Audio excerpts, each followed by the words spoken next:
개인 물가가 뚝뚝뚝 떨어진다. 6월에는 금리 인하가 된다. 미국 시장에 대한 이야기입니다. 여러분 이걸 한번 보세요. 미국의 핵심 물가 지표 중에 미국의 중앙은행인 연방준비제도가 아주 핵심적으로 보는 물가거든요. 그는 개인 소비 지출 물가 지수 말입니다. 이거 굉장히 중요하게 보고 있습니다. PCE 물가 지수라고 이야기하는데요. 그것도 근원이니까 기본적인 농산물이라든가 이렇게 계절적으로 영향을 미치는 거나 혹은 유가라든가 일시적으로 영향을 미치는 걸 빼고 나머지만 가지고 물가를 조사했을 때 이게 안정적으로 가느냐 안 가느냐인데 근원 소비자 물가는 바로 이것을 말하거든요.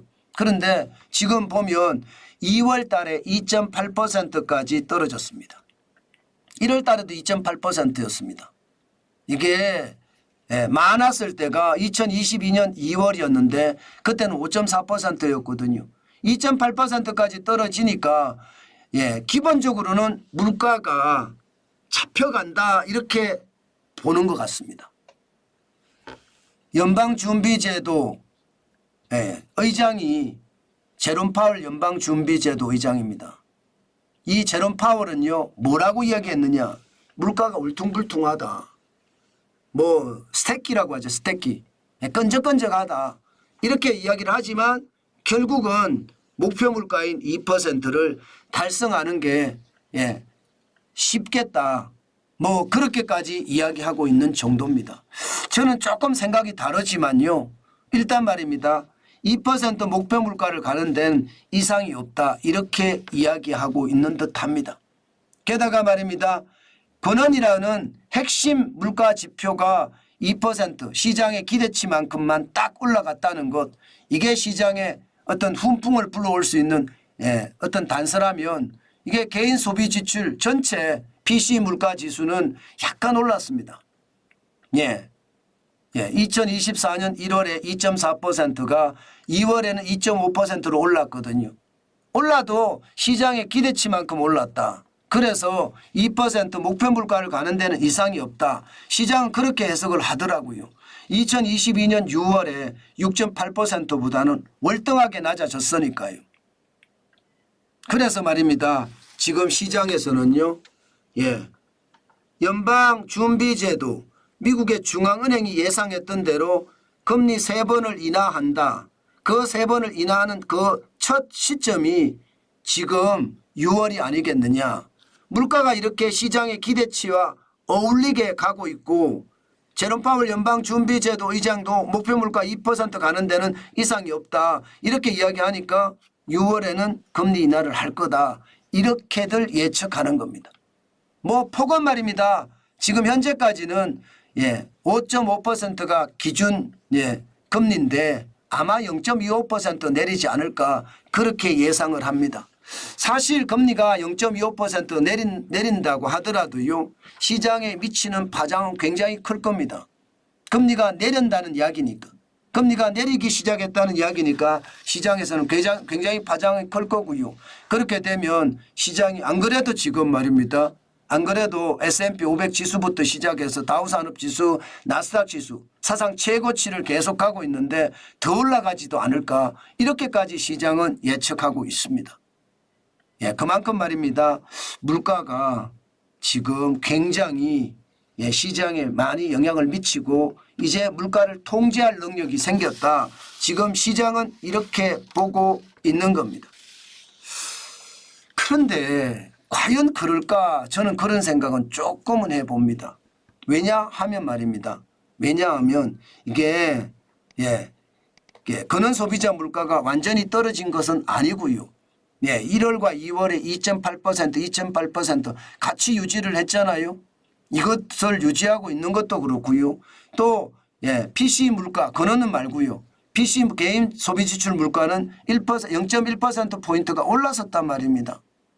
이것은 어떻게 생각하면 저는 오히려 더 악화될 수 있는 소지도 충분히 있다고 봅니다. 왜냐고요? 여러분 생각을 해보자고요. 물가를 올리는 요소가 결국 유가가 많이 올리잖아요.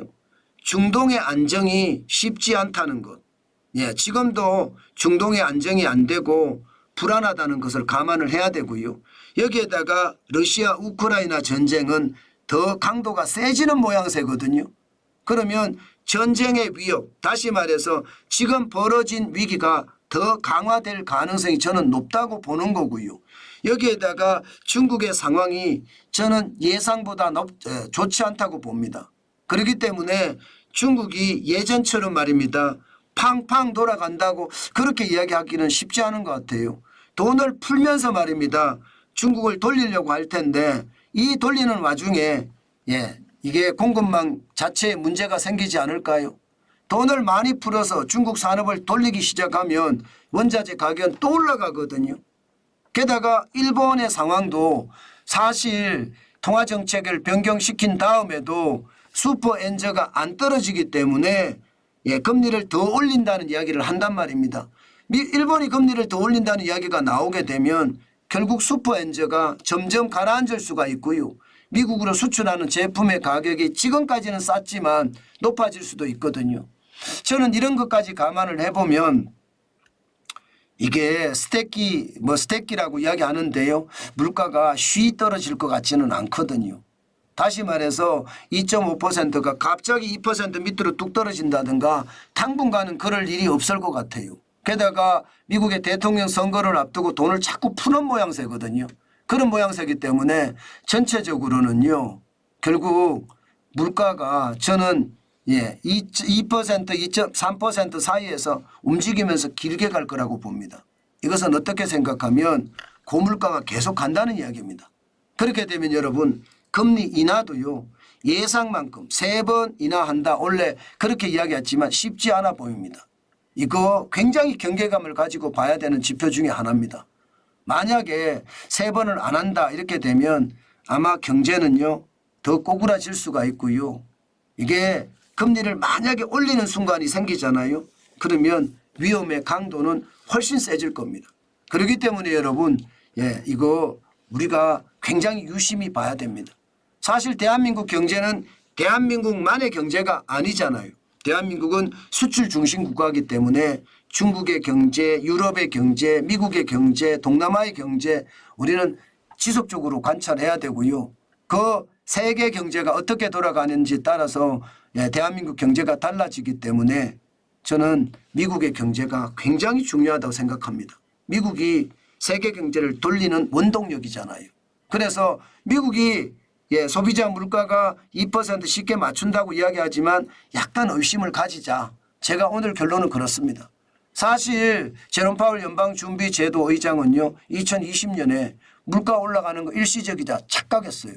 그래서 사실 시장의 물가는 더 많이 올라갔고 위기는 더 빨리 닥칠 뻔 봤습니다. 그나마 다행인 것이 그 이후에 갑작스럽게 올리고 이자율을 굉장히 빨리 올렸잖아요. 그러면서 유동성을 굉장히 많이 풀었습니다. 그 이중효과로 그 위기는 건넜는데 앞으로는 어떻게 될지 모릅니다. 때문에 여러분 투자는요 여전히 조심하셔야 됩니다. 지금같이 이런 상황에서 투자를 많이 해가고 무식하게 해간다는 건 굉장히 조심해야 될 요소다. 그 말씀 오늘 다시 한번 강조해 드립니다.